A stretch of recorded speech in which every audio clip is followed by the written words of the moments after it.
Iron Gwazi, the most anticipated coaster of 2020, opened to the public in March of 2022. No more than a couple of weeks after this opening, I managed to snag my first ride. I never rode an RMC before, and I was very curious on how they rode compared to other manufacturers.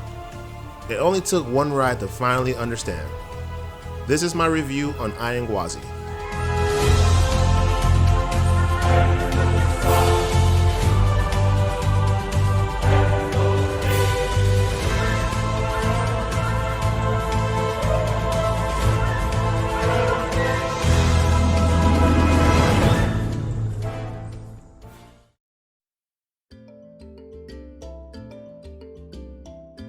Iron Gwazi is located in the very front of the park.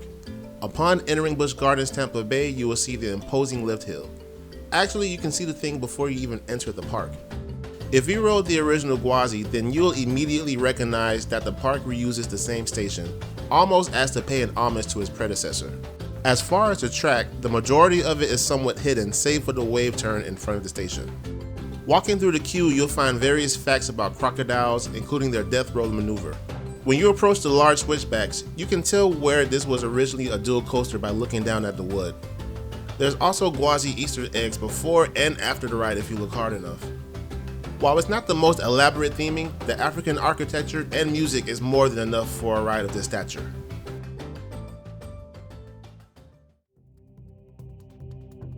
As you leave the station, you head left into a dip. Unlike other RMCs that have a series of smaller elements before the lift hill, Iron Gwazi gets to the point by taking you straight to the lift after the dip. You then climb the steep 206 feet lift hill. This will give you a chance to check out the layout, that is, if you're not scared of heights like me. When you get close to the top, you slow down to a crawl until you eventually crest the hill until the first drop. And man, what a first drop that is. That drop in the front row is better than Mako's first drop in the back row. And of course, the drop in the back easily matches Velocicoaster's top hat drop in the back as well, dare I say slightly better. From there you hit the massive Outer Bank airtime hill and it provides wonderful sustained ejector, though it feels more like Flowjector. It was definitely more intense than Mako's 5-second hill, but not crazy like Skyrush. It was a great in-between sensation. Also, there are many head chopper moments throughout the ride. It really adds to the thrill. Moving on, you come up a second hill, which provides decent floater before hitting to this crazy element, the death roll. To be honest, I was expecting a more violent whip going down, but it's surprisingly very floaty and comfortable. It's not the Mosasaurus roll, but it's still a wonderful element. From there, you pull up to this overbank turn, or what Busch Gardens call an inversion. Whatever you call it, it provides some good G-forces and a very smooth transition from the death roll.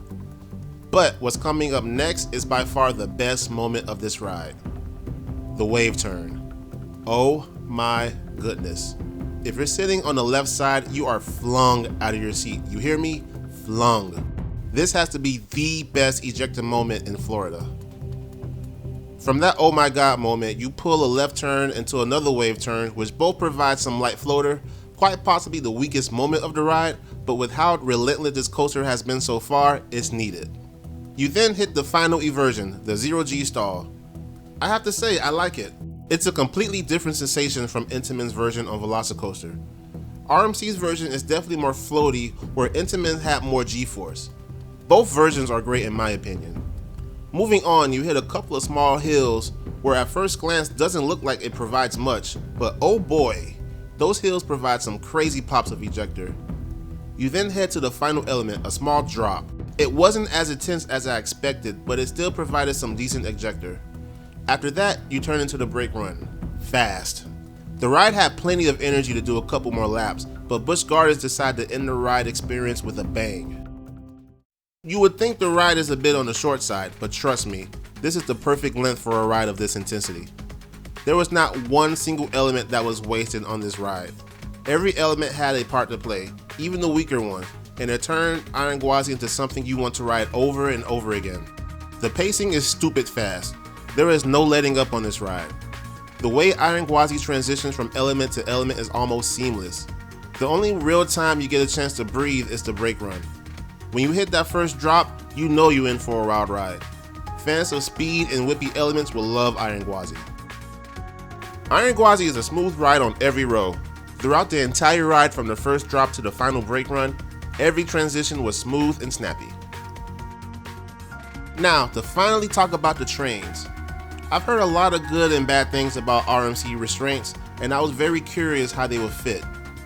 After 4 rides, I have to say I like them very much. They were more comfortable than I expected them to be, and neither my thighs or shins felt sore. If anything, that was the best feeling ejector I've ever felt on a coaster. Just be careful if you're a bigger person. I was 5'11" and around 255 pounds, and the worst that happened to me was the ops had to push the restraints down a bit, but nothing too bad. The best thing I can advise if you're on the bigger side is to try out the test seat first, and if you need to, have someone press the restraint down enough to get a green light.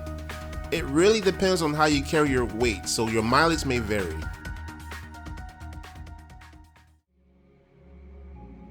This ride was worth the 2-year delay. I know back then we were all joking about how other coasters were open before Iron Gwazi, but now we're past that. This was an incredibly fantastic and needed coaster in Busch Gardens lineup. Once upon a time, Kumba was the star attraction, but now that torch has passed on to Iron Gwazi. For this to be my first RMC, Iron Gwazi set a very high bar going forward. Like I said at the beginning, I finally understood what the hype's all about. That's why hopefully I will get a chance in the near future to ride more RMCs.